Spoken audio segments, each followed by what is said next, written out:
तर यस, नमस्कार मित्रांनो, पुन्हा एकदा तुमचं खूप खूप स्वागत आहे तुमच्या आवडत्या गड्ड्यावर, म्हणजेच 360 गड्डा. आणि आज आपल्याबरोबर असिरवनची खरं तर टीम आलेली आहे. तर तुमच्या सर्वांचं खूप खूप स्वागत आहे. आपल्याबरोबर रायटर डिरेक्टर दादा सचिन अंबाजी आहेत. हॅलो. आपली हिरोईन दीप्ती धोत्रे आणि योगिता पाखरे मॅडम आहेत आपल्यासोबत. तुमच्या सर्वांचं 360 गड्ड्यावर पुन्हा एकदा खूप खूप स्वागत. आणि दादा, मला जाणून घ्यायचं आहे की असुरवन म्हणजे खरं तर एक शापित जंगल बेसिकली. तर मग ही संकल्पना खरं तर कशी काय सुचली, ह्या कथेमागचं काय रहस्य? तर ही कल्पना मला नव्हती सुचली, ही वडिलांना सुचली माझ्या. तर त्यांच्या डोक्यात खूप 3-4 वर्षापासून चालू होतं की एक जंगल बेस फिल्म असावी. जंगल का तर आम्ही वारली समाजातून बिलॉंग करतो, तर जंगल त्यांच्या आतमध्ये होतंच आणि तसं जंगल कोणी प्रेझेंट केलं नव्हतं. तर जेव्हा त्यांनी लिहिलेली मी गोष्ट वाचली होती, त्यांनी एक 2 पेजचीच एक गोष्ट लिहून ठेवली होती, पण त्या 2 पेजवरूनच वाटलं की अरे ह्याच्यावर एक ना 2 तासाचा सिनेमा होऊ शकतं, एवढी ताकद त्या गोष्टीमध्ये होती. तर तिथूनच ती संकल्पना आली की आपण एक अशी फिल्म करावी की ती जंगल आणि त्याच्याबद्दलचं जे महत्त्व असतं ते सांगणारी सिनेमा असेल हा. आणि त्याच्या अवतीभोवती जंगल आलं तर तिथे भूत आले, तिथे देव आले, कारण की बरोबर. निसर्ग हाच आदिवासी लोकांचा देव आहे. तर आपसुकच जंगल थीममध्ये ते गोष्टी येणारच होत्या. सो एक एक बोलतात ना, त्याला डेप्थ मिळाली त्या गोष्टीला आणि बरोबर. तिथूनच सुरुवात झाली असुरवन या सिनेमाची. वा वा वा. येस. मला माहिती आहे की तू याच्या आधी 2-3 म्हणजे गाणी तर भरपूर झालीत, म्हणजे म्युझिक अल्बम दादाने भरपूर केलेले आहेत. पहिलं आय थिंक आता ते पहिलं होतं की मला आठवत नाही की रातं चांदणं रूपाचं चांदणं, बरोबर. ते तर मिलियन्स मध्ये आज गाठतंय. आज ते म्युझिक म्हणजे म्युझिक अल्बम डिरेक्टर, ते आता एका चित्रपटाचा डिरेक्टर. हा एक प्रवास कसा तुझा जमलाय? येस. गाण्यांमध्ये पण तू बघितलं असेल, माझ्या गाण्यांमध्ये स्टोरी असायची. Storyline, yes. तर ते एक ॲज अ फिल्म मेकर तो तिथे पण मी स्वतःला जिवंत ठेवत होतो की 4 मिनटं असू देत पण एक गोष्ट असलीच पाहिजे, हे पहिल्यापासून ध्येय होतं. आणि गाणी करताना चॅलेंज असतं की 5 मिनिटामध्ये गोष्ट सांगणं. इथे तर मला 2 तास होते की 2 तास मला एक वेळ मिळत होता की ती एक गोष्ट कशी लोकांपर्यंत पोहोचवली पाहिजे, मी ती गोष्ट कशी खेळवत राहिली पाहिजे, की लोकांना शेवटपर्यंत एक गुंतवून ठेवायला पाहिजे की शेवटी काय होणार आहे. तर सिनेमा करताना तेच फक्त चॅलेंज होतं की जी 2 मिनटं मी पटकन गोष्ट सांगत होतो ती आता हळुवारपणे लोकांना त्या गोष्टीत घेऊन जा. हसत खेळत काहीतरी गोष्ट मॅसेज द्यायचा प्रयत्न या सिनेमातून करायचा होता. वा वा वा, क्या बात आहे, क्या बात आहे. तर दीप्ती, मला तुला विचारायला आवडेल की तुझी यामध्ये भूमिका काय आहे?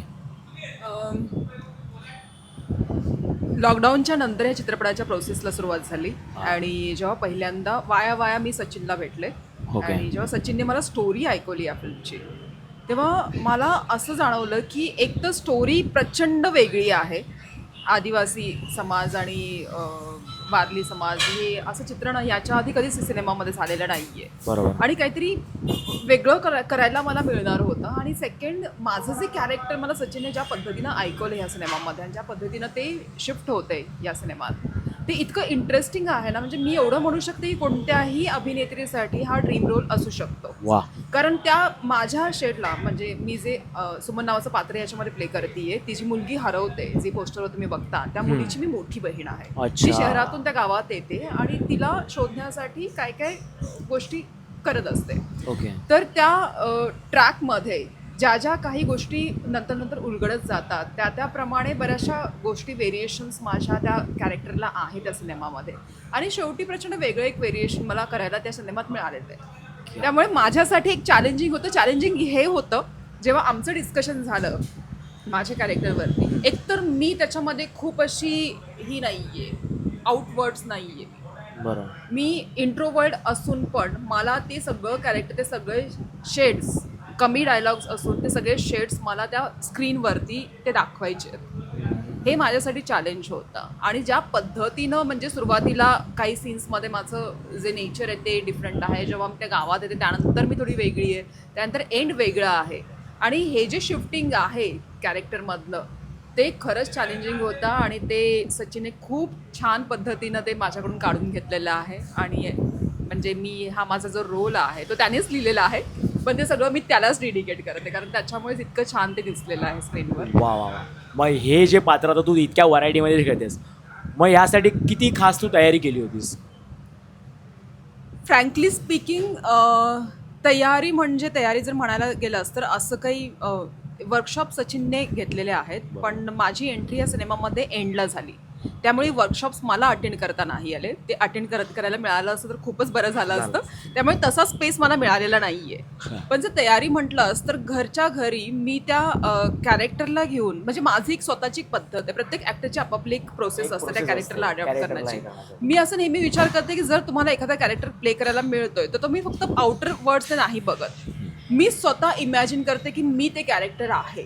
जर मी ते कॅरेक्टर असते किंवा मी त्या सिच्युएशनमध्ये जर मी असले असते तर मी कशी रिॲक्ट झाले असते किंवा मी कशी फेस केले असते, बरोबर. किंवा माझी ॲक्च्युली बहीण जर हरवली असती तर मी त्या गोष्टींना कशा पद्धतीनं हाताळले असते.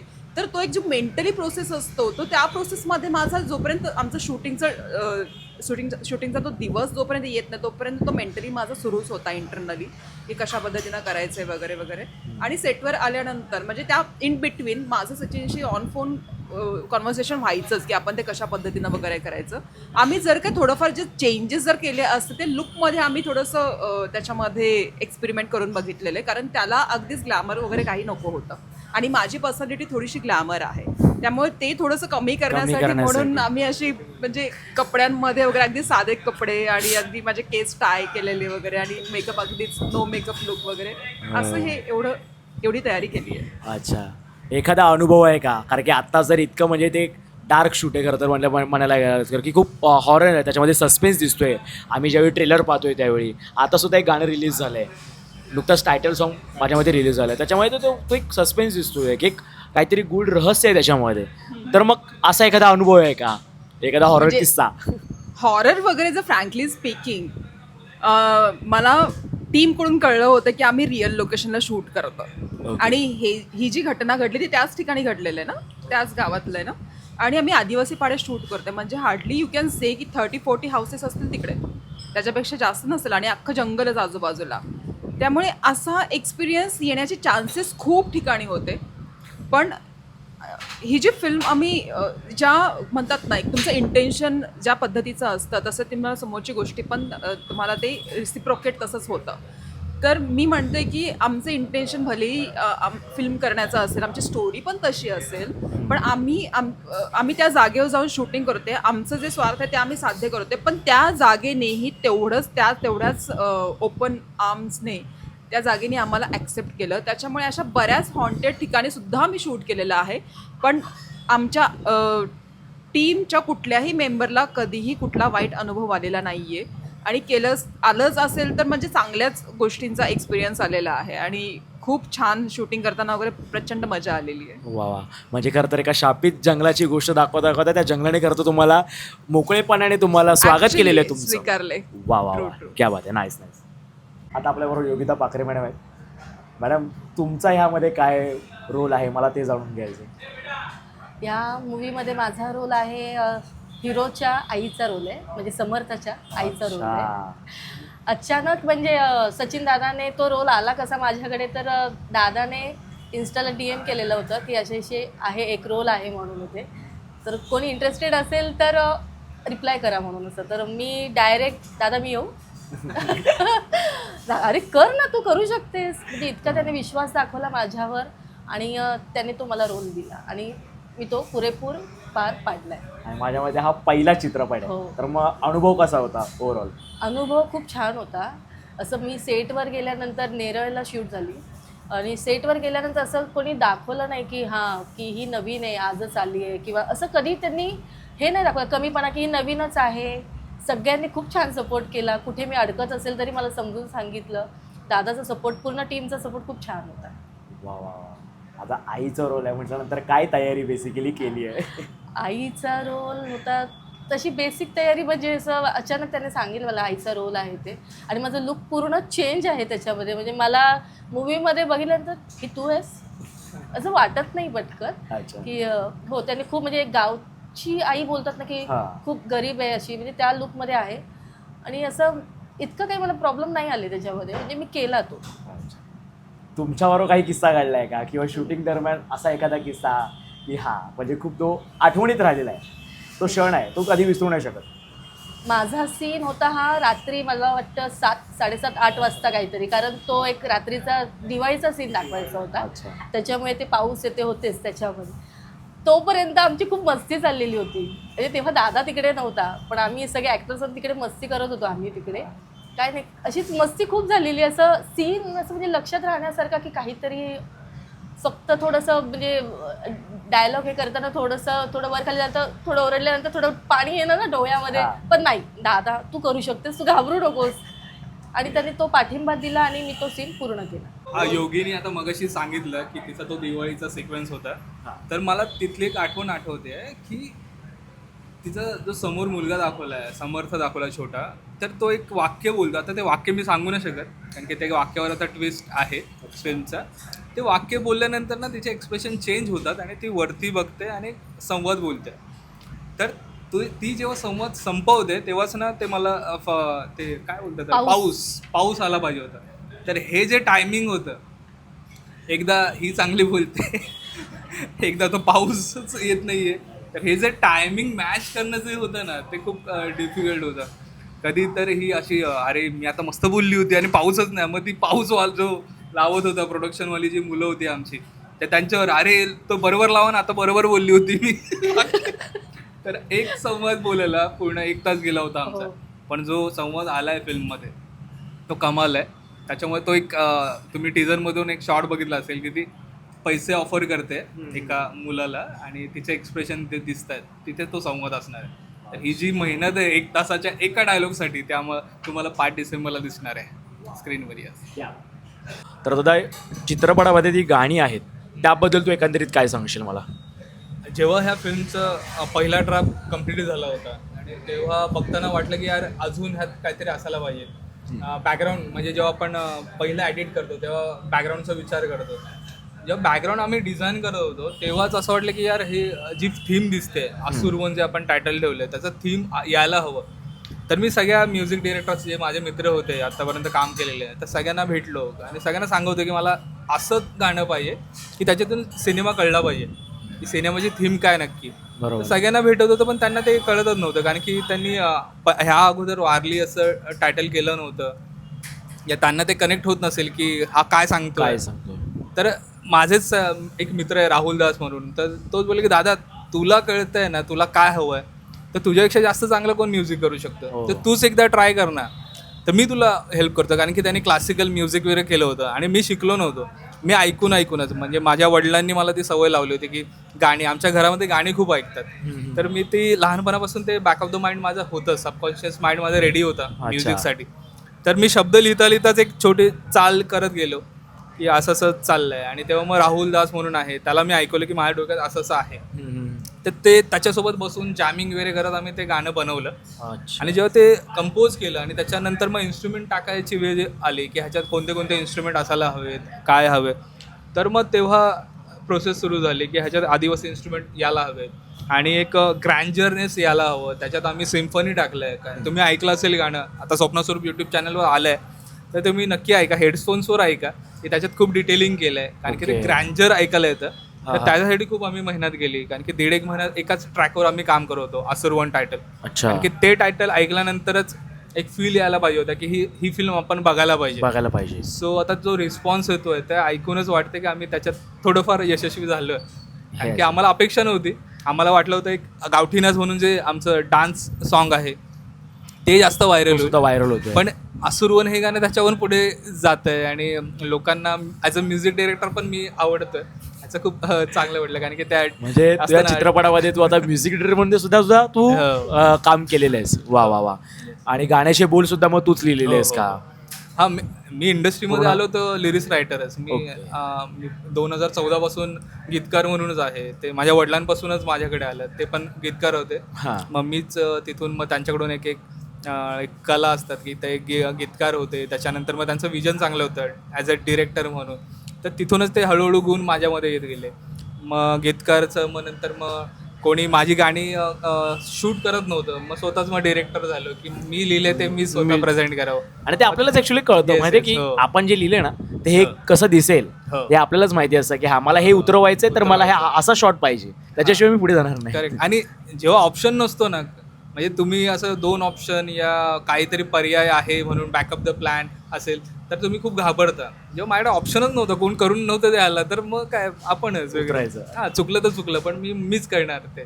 आता जो तुम्हाला किस्सा सांगितलास हा खूप मजेशीर होता, बरोबर. आता हा खूप मला लो लाईटमध्ये शूट झालेला सिनेमा दिसतोय, कारण की डोंगरामध्ये जाताना वगैरे ते शॉर्ट्स मी बघितले, बरोबर. तर मग कॅमेऱ्याबरोबर हे कसं काय तुझं ट्रेनिंग जोडलेलं आहे, हे कसं काय मॅनेज कर, कारण की इतक्या लो लाईटमध्ये शूट करणं खूप डिफिकल्ट असतं.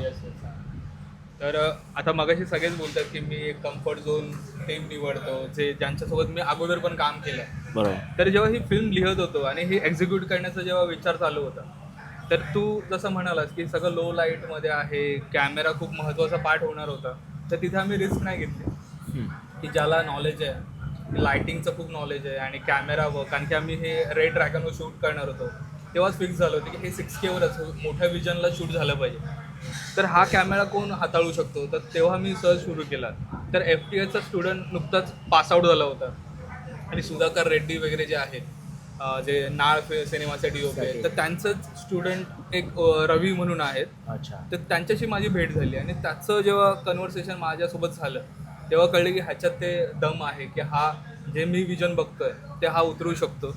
आणि पहिलाच आम्ही जो शॉट शूट केला होता पहिल्या शेड्यूलमध्येच, तो जे झाड दिसतंय, तो डोंगर दिसतोय आणि 5 कॅरेक्टर उभे मशाल घेऊन उभे आहेत, हा. तो शॉट जेव्हा शूट झाला तेव्हाच कळलं की अरे हां, ते नाईटमध्ये जंगल दिसायला पाहिजे, हा माणूस करतोय. आणि तेव्हाच कॉन्फिडन्स आला की नाही, जे दिसणार आहे ना स्क्रीनवर ते कमाल दिसणार आहे. वा. येस. आणि मग आता ह्याच बरोबर खरं तर मेन असतो तो आपला BGM, Yes. पूर्ण साऊंड. Sound. त्याच्याशिवाय आपल्या चित्रपटाला गंमतच येणार नाही खरं तर, कारण की आपण जे विजन करतोय ते जर कॅमेरामॅनने उतरलं तर ते पुढचं काम आहे ते आपल्या एडिटरचं आणि ते Yes. साऊंडवाल्याचं. हो. तर मग ते कसं काय? BGM करतानाच फिल्म जेव्हा लिहिली गेली होती त्यात एक तर आदिवासी कल्चर होतंच. बरोबर. आणि मेन आपल्याला आदिवासी कल्चर ऐकल्यानंतर एक तर वारली चित्रकला येते, त्याच्यानंतर संगीत आपल्याला ट्रायबल म्युझिक खूप एक हाईप देतं आणि वाईब वेगळं आहे त्याचं. तर मी त्याचे रेफरन्सेस शोधत होतो की कुठे मिळू शकतात हे रेफरन्सेस, कारण की आपण काही म्युझिक करताना या काही लिहिताना एक रेफरन्सेस बघतो की ह्याच्या अगोदर काय घडलंय काय घडलंय का? तर ते आपण रेफरन्स बघून एक नवीन विचाराने काहीतरी करू शकतो. जेव्हा मी सर्च करत होतो तर काहीच नव्हतं, म्हणजे अशी गाणीच नव्हती की मी ती वापरू शकीन या काही त्याचे रेफरन्स घेऊन मी पुढे काहीतरी करू शकतो. तर ती शून्यापासून सुरुवात होती. अच्छा. मग ते आदिवासी पाड्यांमध्ये जाऊन ते इन्स्ट्रुमेंट ऐकणं, कारण की समर्थ नावाचं कॅरेक्टर आमचं आहे, तो मध्यवर्ती भूमिकेत आहे. तर त्याचं जे थीम जे बनवलंय त्याच्यावर ट्रायबल व्हॉइसेस टाकलेले आहेत आम्ही, की ते वाटलं पाहिजे की एक ट्रायबल असं समाजामधला हा हिरो असला पाहिजे. हो. तर त्या गोष्टींवर आम्ही डिटेलिंग काम केलंय की त्यातलं तारपा इन्स्ट्रुमेंट आहे, त्याचा एक बॅकग्राऊंडला चालूच आहे, एक बोलतात ना तुमच्या मनामध्ये काहीतरी शंका नेहमी टाकत राहणार आहे आणि गुंतवून ठेवणार आहे आम्हाला गुंतवून basically या ठेवणार आहे. Yes, movie yes, मध्ये. हां. आणि ते तारपा एवढं हेवी इन्स्ट्रुमेंट आहे, एक तर तो जास्त कोणी वाजवत नाही, कारण की त्याला खूप पॉवर Power लागते. लागते. आणि जेव्हा ते वाजवलं जातं ते एक विशिष्ट कारणासाठीच वाजवतात. एक पिरियड असतो की त्यावेळेसच वाजवलं जातं, नाही तर ते वाजवत नाहीत जास्त करून, कारण की ते वाजवल्यानंतर काय दुष्परिणाम होतात ते आम्ही अनुभवले. अच्छा. कारण की ऑन सेट जेव्हा ते आम्ही तारपा वाजवलं होतं तेव्हा त्यांनी अगोदर सांगितलं होतं की आपल्याला इथे तांत्रिक लागणार आहेत, कारण की हे जेव्हा इन्स्ट्रुमेंट वाजवतात ना तेव्हा अंगात येतं. हो हो हो हो. तर खूप आम्ही ते खबरदारी घेतली, कारण की पहिला जो सिक्वेन्स दिसतोय हा. सगळे मुखवटे घालून नाचतायत, तर त्यावेळेसच मी गावावरून माणसं बोलवली होती जे जाणकार आहेत ह्यामधले. तर ते बोलले होते की तू कर, आम्ही कोणाच्या अंगात आलं तर आम्ही बघून घेऊ वगैरे. तर ती Okay. एक सपोर्ट मला होता. आणि जेव्हा ते म्युझिक वाजलं तर आमच्यातला कोणामध्ये आलं नाही, पण त्या गावामध्ये म्हणजे 10-15 मिनिटावर असेल त्यांचं घर, त्यांच्या अंगात आलं. आणि अच्छा. त्यांना मग ते शूट बाजूला ठेवून आम्ही त्यांच्या अंगातलं सगळं ते जे काय वारं आलं होतं ते आम्ही बाहेर काढण्याचा प्रयत्न केला. हो. सो एवढं ते पॉवरफुल इन्स्ट्रुमेंट आहे, एवढी मेहनत करून आम्ही ते केलेलं आहे. तर इन्स्ट्रुमेंट तुम्ही ऐका, या सिनेमाचं वारं तुमच्यामध्ये नक्कीच येईल असं वाटतं.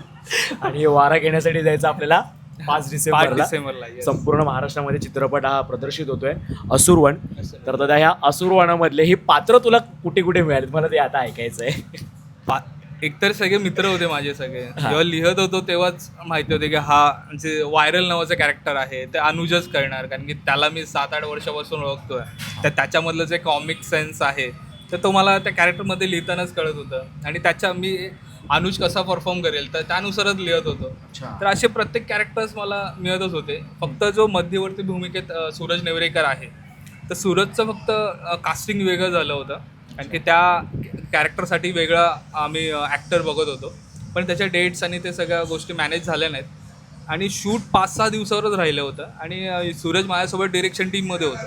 हो तर त्याला सगळी स्क्रिप्ट पाठ तर होतीच अगोदरपासून. तर मी सूरजलाच एकदा विचारलं की तू कॅरेक्टर करशील का हा, तर तो पहिला घाबरला, दादा काय मस्करी करतो का, प्रँक वगैरे चालू आहे का.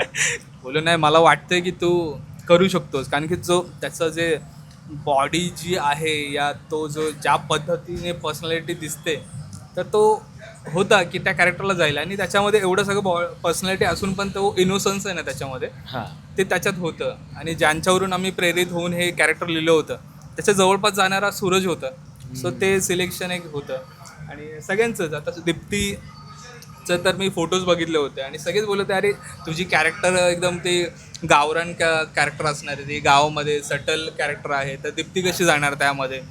प्रॉपर पूर्ण ऑपोजिटला जाते, अपोजिटला जाते. Yes yes. पण मला माहिती होतं की दीप्ती त्या वेनी पण जाऊ शकते. या एक बोलतात ना एक स्ट्रॉंग लेडी कॅरेक्टर म्हणतात की तिला बघून मला वाटतं की तिने खूप सारे त्या अगोदर विजेता नावाची फिल्म केली होती त्याच्यामध्ये तिचं जे ॲथलीट जे परफॉर्मन्स होतं त्याच्यावरून वाटलं होतं की ही कॅरेक्टरना एक सगळे मेल हिरो असतात आपल्यामध्ये सगळं, तर मला एक फिमेल हिरो बोलतात ना की हां ही पूर्ण फिल्म घेऊन जाऊ शकते तेवढी कॅपॅसिटी पण असणं गरजेचं आहे. ती कॅपॅसिटी मला तिच्यामध्ये दिसली की ही पूर्ण फिल्म घेऊन जाऊ शकते पूर्ण. क्या बात आहे. म्हणजे असे तुझं सगळे काय झाले. म्हणजे डिरेक्टर बोलतात ना की खऱ्या अनुषंगाने जो असतो की त्याला प्रत्येक पात्र माहिती असतं की आपल्याला कोण काय देणार आहे, आपण कोणाकडनं काय घेऊ शकतो. त्यामुळे त्याने दादाने तुझ्यावर इतका विश्वास ठेवलेला आहे आणि नक्कीच मला अपेक्षा आहे की तू त्यावर 100% उतरवलं असशील. खरं तर थँक्यू सो मच की तू हा प्रश्न त्याला विचारलास आणि मी आय वॉज जस्ट वेटिंग की हा माझ्यावर कधी येतोय अरे वा. आणि हेच ऐकायचं होतं मला. काय बात आहे. 100 रुपये नंतरला देणार त्याच्यासाठी. हो, नक्की नक्की. नाही ठीक आहे मस्त. अजून पार्टी दिली नाही मला. पार्टी पेंडिंग आहे. पार्टी नक्की नक्की 100%. तर यस मित्रांनो आपला चित्रपट येतोय. तर दादा शेवट आता मला ते विचारायचं आधी की तू आता मागाशी बोलला की एक शेवटला ट्विस्ट आहे, तर तो ट्विस्ट काय. नाही मी सांगतो. मी ते सगळं लिहून आणि शूट करून ठेवलेलं आहे. अच्छा 5 तारखेला दिसेल सगळं केलेलं. असा पार्ट 2 वगैरे काय दिसेल का, काय जरा हिंट आमच्या इकडे. हो हो कारण की ही लिहिताना मी 3 पार्ट मध्ये लिहिली होती. ओ तर ह्यातले 3ही पार्ट लिहून झालेले आहेत. अरे वा. आता फर्स्ट तर सगळं शूट वगैरे झाले, रेडी आहे. 5 तारखेला तुम्हाला दिसेलच आणि शेवटचे जे 5 मिनिटं आहेत ते मिस करू नका. अच्छा 5 मिनिटामध्ये खूप काही घडतं आणि त्याच्यामध्ये तुम्हाला हिंट पण मिळेल पुढे काय गोष्ट आम्ही घेऊन येणार आहे. येस. वा वा वा नक्कीच. खूप छान वाटलं तुमच्याबरोबर मला गप्पा मारून आणि सर्वप्रथम खूप थँक्यू की तुम्ही इतक्या लांबून इथे आलात आणि या कट्ट्यावर तुम्ही बसलात, आम्हाला वेळ दिलात. तर येस तुम्हाला सुद्धा खूप खूप शुभेच्छा. तुमच्या चित्रपटाला भरपूर यश मिळो ही 360 कट्ट्याकडनं देवाचरणी प्रार्थना आहे आणि तुम्हाला खूप खूप शुभेच्छा आहेत. Thank you so much. तर येस मित्रांनो तुम्ही सुद्धा येत्या 5 डिसेंबरला असुरवण संपूर्ण महाराष्ट्रामध्ये प्रदर्शित होत आहे. तर नक्की जा, चित्रपट पहा आणि पार्ट 2 पार्ट 3 सुद्धा येणार आहे. तर ते काय असणार आहे ते आधी शेवटची जी दादांनी सांगितलेली 5 मिनिटं आहेत ते आपल्याला कळतीलच. तर येस धन्यवाद.